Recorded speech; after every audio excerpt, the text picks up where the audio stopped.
Congratulations to the CU Buffaloes, 34-23 winners over the Cincinnati Bearcats. And for the first time since 2016, the Colorado Buffaloes are bowl eligible. So you know what that means?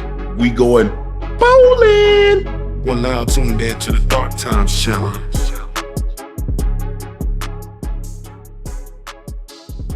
And so here we go again, back with another one. Welcome back to the Dark Times channel. And before I get started, make sure you guys go ahead and hit that like button for me. And if you're not new to the channel and you've been enjoying the content so far on this channel, make sure you guys go ahead and hit that subscribe button for me as well. And so let's go ahead and dive right in. As everybody knows, Colorado got the W last night versus a 5-2 Cincinnati team. Good job. Great job. I'm not happy with the way we ended. I'm not happy with the way we landed. I'm not happy with the way we finished because we better than that. We don't do that. And y'all know we better than that. You know darn well we don't make those type of mistakes. Substitution mistakes at the end of the game, that's on the coaches. It ain't on y'all. We don't do that. And we don't let up offensively. We kill a gnat with a sledgehammer. Y'all know that. Proud of the victory, but we better than that, aren't we? Yes. And with that win, that makes Coach Prime and the Colorado Buffs bowl eligible for the first time since 2016. They're 6-2 now. They're bowl eligible. I think, you know, and when he took over Ocho, that was a 1-12, 1-11 squad. Yeah. And in 2 years, he has them bowl eligible. And, you know, he did a lot of it, you know, through the portal. But you can't do that. He's like, look, I know the type of player that I'm looking for. And so no doubt about it, Coach Prime did it his way. They're going to come for you whether you do it your way or you do it somebody else's way. So you might as well do it your way and go down swinging. And that's exactly what Coach Prime did. He went in that portal and he got what he needed. And a lot of people had their doubts. You had a lot of people on the outside saying that it wasn't going to work because of the chemistry. You've bolstered your offensive line here in this second season. What does bolstered mean? You beefed it up? Because I mean, you know, I don't know all that bolstered stuff. I never used that in a sentence in my life. All right, you beefed up your offensive line in the South season. Beefed up. How do you sort of microwave Improved? that chemistry? Improved. How about improved? Let's say that. We've improved our offensive line. Okay, how do you get that? Everybody talks about that, so, you know, the five have to work in unison, and the chemistry is such an important thing. What is chemistry? You guys use it all the time. What is it? Yeah, you guys work together. You don't like each other, most of you. You love each other. No, you don't. You definitely don't love the guy back there. Y'all can't stand him. But you still work together. You get the job done. We generally have a love and a admiration for one another. We really do. Whether you throw the word chemistry out or not, everybody keep throwing that word out. Some of you don't even have chemistry at home, but you go there every day. And this interaction right here is a good example of why a lot of people have an issue with Coach Prime. Because Coach Prime is not one of those coaches that's going to keep his mouth closed when somebody says something that doesn't add up. Because what Coach Prime said made a lot of sense. Chemistry only matters if you're losing. If you're winning and you got all brand new players, nobody says anything about chemistry. Nobody says anything about chemistry when people go to their 9-to-5 jobs every day. You make it work because that's your job. You show up every day, you do your job because that's what you get paid to do. It is no different in sports. You show up and you do what you're supposed to do. And if everybody does what they're supposed to do, then the chemistry is going to be good. Going from 1-11 or 1-12, whatever it may have been, into having a turnaround this fast and improving a team this fast, what do you think everybody going to want to come to? What do you think everybody going to want to come to? Because they know all the eyes are going to be on Colorado. When Shedeur leaves, when Travis Hunter leaves, somebody going to come in and fill those slots. Players are going to hit that portal, and they're going to want to come there because they understand the eyes are going to be on you. And if you perform the way you think you should perform, if you really him like you're supposed to be him, you get it done. And so once again, absolutely.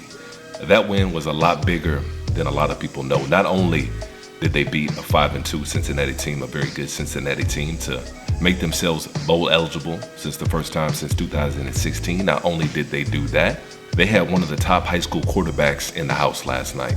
News is that Julian Lewis is scheduled to make a visit to Colorado. This coming from his father, told to Eli Letterman at ESPN, does a great job covering recruiting. But also, this really does put Colorado in a very good place to flip USC commit Juju Lewis to Colorado, and has been documented for the better part of a year now. Boulder itself has been selling out to get Juju on campus and to get him committed to play for Prime at Colorado. And so that's another huge win and another big takeaway from last night's game. And like Ocho Cinco laid it out, that's going to make a lot of high school recruits around the country take a second look at Colorado.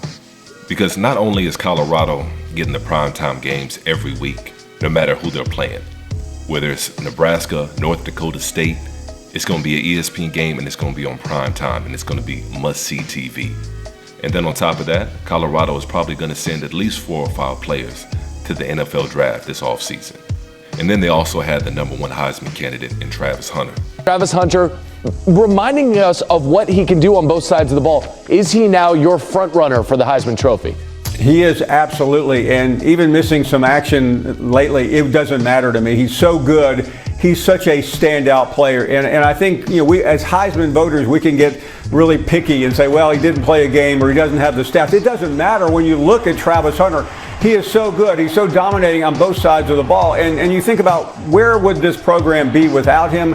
They would be coached by Prime. They would have a really good quarterback, an elite quarterback, but they wouldn't be already punching a bowl ticket. And Trevor, that's why he is so unique and so amazing. And so absolutely. And we got to give Coach Prime a lot of the credit. Because if Travis Hunter goes to another school, if he goes to a Florida State like he was originally supposed to go to, I highly doubt that any coach is going to let him play on both sides of the ball as many snaps as he plays on both sides of the ball. And we never get a chance to see this version of a Travis Hunter. We never get a chance to see how special of a player that he is. Well, I agree, and I think part of it also is that in the modern era, we just don't see players do what he's doing. You go back to, I don't know, Jim Thorpe back in the day, because when you look at the Heisman winner in 1997, Charles Woodson, he was primarily a defensive back, a terrific special teamer, 11 catches on offense. Well, that's it. Here's the thing about Travis Hunter. He had 9 catches yesterday. He is 10th in the nation with 60 overall catches to go with being a dominant shutdown corner. And so this is something we've seen great quarterback play every year. We see great running back play every year, and that's not to discount any of the other top performers and Heisman contenders, but we don't see what we see from Travis Hunter at this level ever. And like I said earlier, if it was any other coach besides Deion Sanders, we probably wouldn't be seeing it. Most coaches don't have the balls to do it, because if it goes wrong, it's all on the coach. If Travis Hunter gets hurt, he's out for the season. Oh, he played too many snaps. He should have never been playing on both sides of the ball. Oh, Coach Prime ruined this kid. That's what we're hearing. And so shout out to Coach Prime, and shout out to the Colorado Buffs for getting the win last night and making themselves bowl eligible for the first time since 2016. And from here on out, everything is gravy. They still got a chance to get to the Big 12 championship, but by all accounts, this has already been a successful season. But y'all go ahead and let me know what y'all thought about the game last night. And as usual, peace and chaos.